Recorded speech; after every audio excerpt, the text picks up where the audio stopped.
మరి ఈ heart attack అనేది ఎందుకు ఎక్కువగా సంభవిస్తున్నాయి? అంటే ముందు కాలంలో చూస్తే ఒక వయసు దాటిన వారిలో మాత్రమే వచ్చేవి. అంటే ఒక 60 సంవత్సరాలు దాటితే, 70 సంవత్సరాలు దాటితే చూసేవాళ్ళం.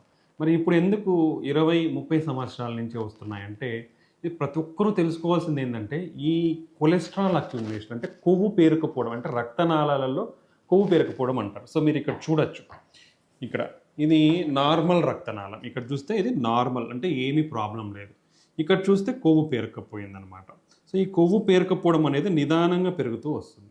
సో మరి ఈ కొవ్వు పేరుకుపోవడం అనేది సడన్గా పేరుకుపోతుందా అంటే కాదు. ఈ కొవ్వు పేరుకుపోవడం రక్తనాళాలలో ఆల్మోస్ట్ మనకు 20 సంవత్సరాల వయసు నుంచే స్టార్ట్ అవుతుంది. కాబట్టి ప్రతి ఒక్కరూ కూడా ఈ హార్ట్ అటాక్ కానీ బ్రెయిన్ స్ట్రోక్స్ లాంటి ఈ వాస్కులర్ డిసీజెస్ అంటాం. అథెరోస్క్లెరోటిక్ డిసీజ్ అంటే కొవ్వు కొవ్వు పేరుకుపోయి రక్తనాళాల్లో పూడికలు ఏర్పడడంతో వచ్చే జబ్బులు అనమాట ఇవన్నీ.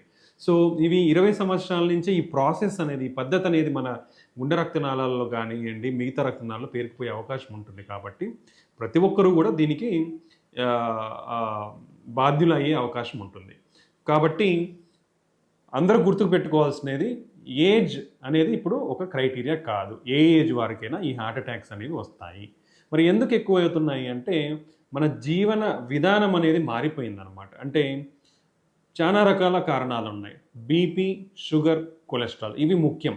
దీంట్లో కూడా షుగర్ అనేది చాలా ముఖ్యం. సో ఇవన్నీ కూడా మనం ఇప్పుడు 30 సంవత్సరాల నుంచే చూస్తూ ఉన్నాం. నెక్స్ట్ మన అలవాట్లు అంటే స్మోకింగ్, ఆల్కహాల్ ఇవి కూడా విపరీతంగా విచ్చలవిడిగా ప్రతి ఒక్కరికి అలవాటు చేసుకుంటున్నారు.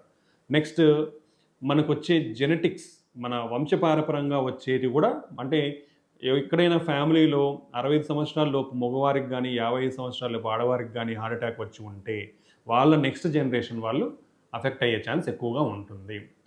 ఇదే కాకుండా మన జీవన శైలిలో మార్పులు అంటే పని తక్కువైపోవడము, ఎక్కువసేపు కూర్చొని ఉండటము, ఆహార అలవాట్లు మారిపోవడం అంటే ఎక్కువ బయట ఫుడ్ తీసుకోవడము, ఆరోగ్యకరమైన ఆహారం తీసుకోలేకపోవడము, అలాగే నిద్ర సరిగా లేకపోవడము, స్ట్రెస్ లెవెల్స్ పెరిగిపోవడము, పొల్యూషన్ పెరగడము.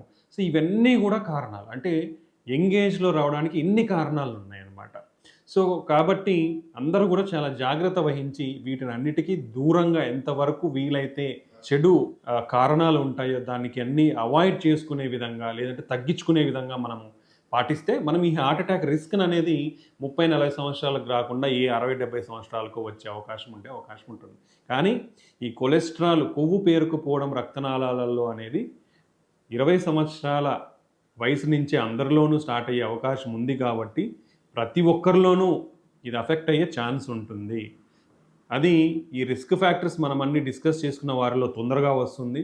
అవన్నీ లేకుండా మంచిగా హెల్తీగా ఆరోగ్యకరంగా మనము జీవనశైలిని ఉంచుకుంటే లేట్ స్టేజ్లో వచ్చే అవకాశం ఉంటుంది. కాబట్టి ఇవన్నీ గుర్తుకు పెట్టుకొని ఈ జాగ్రత్తలన్నీ తీసుకొని ఇవి రాకుండా మన జీవన శైలిని మార్చుకొని మంచి ఆహారము మరియు ఎక్సర్సైజు అనేది కంపల్సరీగా చేసుకొని చెడు అలవాట్లకు దూరంగా ఉంటే పర్టికులర్ ఇంకోటి ఊబకాయం ఇప్పుడు ఈ ఒక్కరికి చూస్తే పొట్ట చుట్టూ కొవ్వు పేరుకుపోవడం ఎక్కువగా ఉంటుంది. ఈ ఊబకాయం అనేది చాలా డేంజరస్.